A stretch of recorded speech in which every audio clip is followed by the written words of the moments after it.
नगर तालुक्यातील जागृत देवस्थान श्री क्षेत्र आगडगाव येथे 28 डिसेंबर रोजी पार पडलेल्या संत मेळाव्याने संपूर्ण परिसर भक्तिरसात न्हाऊन निघाला। 52 रविवार, 52 हरिकीर्तन सांगता 552 गायक वादक आणि 9 संस्थांच्या विद्यार्थ्यांच्या उपस्थितीत निघालेल्या भव्य दिंडीने ग्रामस्थांचे लक्ष वेधून घेतलं। या सोहळ्याचं अध्यक्षस्थान गुरुवर्य जंगले महाराज शास्त्री यांनी भूषवलं। प्रमुख पाहुणे म्हणून गुरुवर्य महंत आदिनाथ महाराज शास्त्री आणि हरिभक्त परायण ज्ञानेश्वर महाराज छोटे माऊली यांची वंदनीय उपस्थिती लाभली। संतांच्या विचारांनी आणि उपस्थितीने आगडगावची पावनभूमी अधिकच भारावून गेली होती। संत मेळाव्यानिमित्त गावातून भव्य दिव्य अशी दिंडी प्रदक्षिणा काढण्यात आली। 552 टाळकरी यांच्या टाळांच्या गजराने आकाश दुमदुमलं होतं। 9 वेगवेगळ्या आध्यात्मिक संस्थांच्या विद्यार्थ्यांनी या दिंडीत सहभाग नोंदवून शिस्तीचं दर्शन घडविलं। गावातील महिला आणि पुरुष भाविक मोठ्या संख्येने या दिंडीत सहभागी झाले होते। कार्यक्रमाच्या यशस्वीतेसाठी केवळ आगडगावच नाही तर आजूबाजूच्या गावातील महिलांनी अन्नछत्र आणि भाकरी मंडळांतर्गत विशेष सेवा दिली। देवगाव, रतडगाव, डोकेवाडी, शिंगवे, तुकाई, नागरदेवळे आणि मदडगाव या गावातून आलेल्या महिलांनी अन्नछत्रामध्ये स्वतःहून सेवा देऊन श्रमदानाचा आदर्श घालून दिला।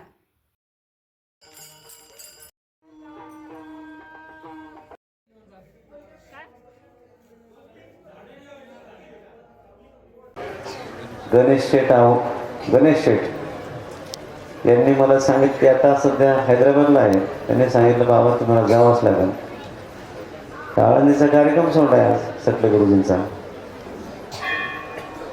काल भैरवनाथांनी मला इथं ओढीत खेचीत आणलेला आहे आणि हे सर्व प्रसंग बघून एक संकेत होतोय की आपला जो हा कार्यक्रम आहे तो भगवान काळ भैरवनाथाला पावन झालेला आहे। आणि काळ भैरवनाथ म्हणजे एक मंत्रालय असतं ना, आता सध्या मोदी साहेबांचं मंत्रालय आहे। देवामध्ये सुद्धा मंत्रालय असतं। भगवान शंकर हे राजे, कैलासपती, कैलासीचा राजा आहे आणि त्यांच्या मंत्रालयामध्ये संरक्षण खातं हे काळ भैरवनाथाचं आहे। आणि काळ भैरवनाथ संरक्षण मंत्री इथं असल्यानंतर आपल्या आडगावाला काहीच आड होणार नाही, सगळं सोयीचं होईल, सगळं सर्व होईल। आणि अतिशय गोड सुंदर कार्यक्रम केला। तर मी सर्वांच्या सर्व संत मंडळीच्या पवित्र चरणी साष्टांग दंडवत करतो आणि या ठिकाणी थांबतो। आणि कीर्तनकारातले त्या असणारे अभिनय ते पण ठरलेले असतात। कीर्तनकार तुमच्या हिड्या इचकट उड्या मारणारं हे बघा, त्या कीर्तन तीन प्रकारचे असतात। कीर्तन 3 प्रकारचे आहेत, हावभाव 3 प्रकारचे आहेत, विनोद पण 3 प्रकारचे आहेत। एक शाब्दिक विनोद आहेत, काही क्रियात्मक विनोद आहेत। ज्यावेळी कीर्तनात तुम्ही अत्यंत कर्कश आणि रेखाच्या तमाशात चाली म्हणता, टंगटंग वाजवतात, त्यावेळी ते कीर्तन तमगुणात जमा होतं। ज्यावेळी अतिशय रजगुणात जाता तुम्ही, अगदी रसिक विषयाचं वर्णन करता किंवा हे त्यावेळी ते रजगुणात जातं। आपल्या वारकरी संप्रदायाच्या चाली, परंपरा, पक्वात त्या कीर्तनकारातले अभिनय तसे हावभाव, काही कीर्तनकार त्यांना तुम्ही सांगावं कोणी इथं उभं राहतं, तिथपर्यंत उड्या मारित जातं, तिथून इकडे उड्या मारित येतं। अरे काय तू का तमसगिरी आहे का, तू कीर्तन करतो काय? लोकांना याचं काय परंपरेला पहा ना, परंपरा पहा ना। आपल्या परंपरेत असं आहे का अशा उड्या मारणं? अशी कशी काय गोष्ट होऊ शकते? काही फार विचित्र हावभाव करतात। तर सगळ्यात एक गोष्ट लक्षात ठेवली पाहिजे, आपल्या चाली, आपली हावभाव, आपले विनोद, आपल्या अभंगाची कमी सांगा ना तर काय। तुमच्याकरता मी खूप कष्ट केले, तो दृष्टांत सिद्धांत ग्रंथ लिहिला आहे, कोणतं पुस्तक काहीच काम नाही ठेवलं। आणि एक कीर्तन कालेच कीर्तन मालिका लिहिली, 10 कीर्तन आहेत काल्याचे, काही कुठं वाचू नको, त्यातलं जेवढं समजेल तेवढं वाच। आणि कीर्तनाची पण एक मालिका लिहिली, खूप उत्तम लिहिलं ते। मग त्यातलं आज थोडंफार थोडंफार ते सांगावं। आणि म्हणून सगळ्या गोष्टी आपल्या संप्रदायाला पूरक कशा ठरतील, आपल्या कीर्तनाचा दर्जा कशी कमी होणार नाही. लोक आता आपल्याला नाव ठेवायला लागली. लोकांनी फार आपल्यावर थुकावं अशी नको परिस्थिती निर्माण होऊ देऊ.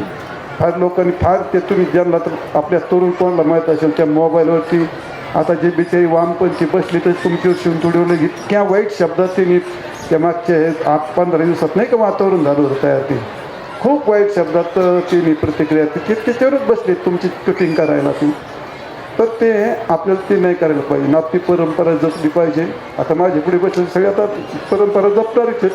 जे जपत नाही ते आता माझ्या पुढे नाही ते, पण तरी तुम्ही जपताय, तुम्हाला धन्यवाद देतो. असो तो भाग.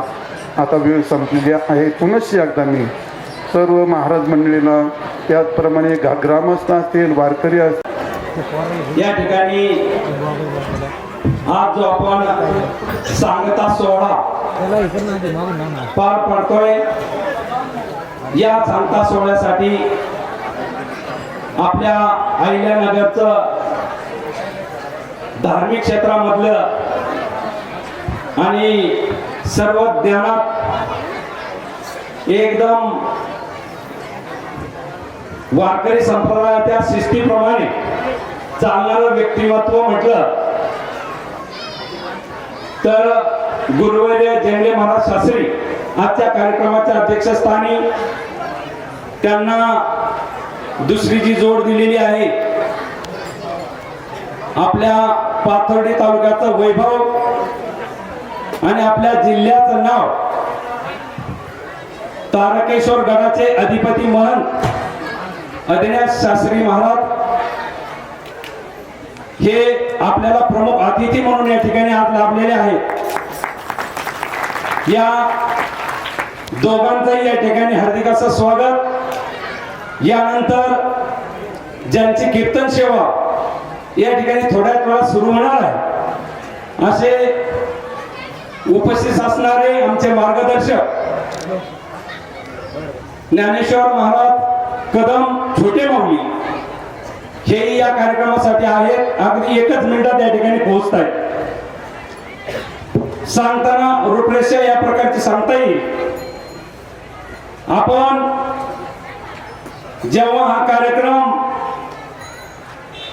सुरू केला, त्या कार्यक्रम सुरू करताना या ठिकाणी आपल्याला बरेच दिवस लोटले आणि या लोटलेल्या दिवसामध्ये 5 जानेवारी 2025 या दिवशी कीर्तन रूपी सेवेला सुरुवात झाली आणि असं ठरलं की आपल्या अन्नछत्रालयाला 21 वर्ष पूर्ण झालेले आहेत आणि 21व्या वर्षामध्ये आपण पदार्पण करतोय. मग काहीतरी धार्मिक परंपरेला साजेस सोजेस अशा प्रकारचं नुसतं देवाचंच काम करण्यापेक्षा किंवा नुसतं देवाचाच विकास करण्यापेक्षा मंदिराच्या परिसराचा विकास करता करता धार्मिक भावनाही जागृत झाली पाहिजे आणि या उद्देशाने थोडंसं आमचं विश्वस्त मंडळ बसलं आणि आम्ही दर रविवारी कीर्तनाची सेवा या ठिकाणी करावी असं ठरलं. त्याची वेळ ठरली.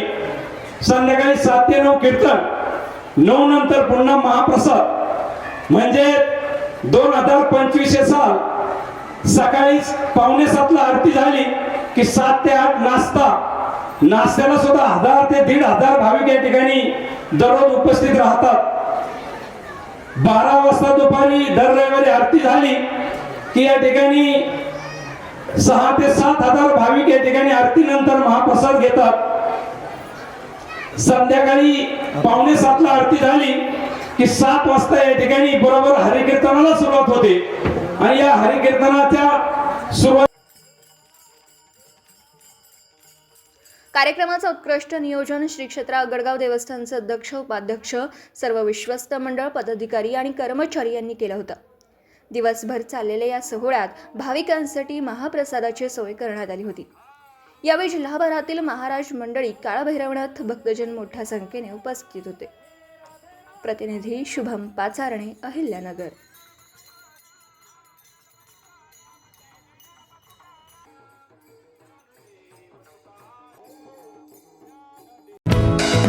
दर्जेदार शिक्षणाची हमी म्हणजेच JSS गुरुकुल. प्ले ग्रुप ते इयत्ता 8वी इंग्रजी माध्यमासाठी प्रवेश प्रक्रिया सुरू. डिजिटल तंत्रज्ञानाद्वारे शिक्षण पद्धती. एका वर्गात फक्त 20 ते 25 विद्यार्थी. गणितामध्ये प्रावीण्यासाठी abacus. Pickup and drop facility. ठिकाण बालाजी कॉलनी, अंबिकानगर, केडगाव, अहमदनगर. संपर्क 0241 241 7007, 9403 98 7007 आणि 9371 38 8007.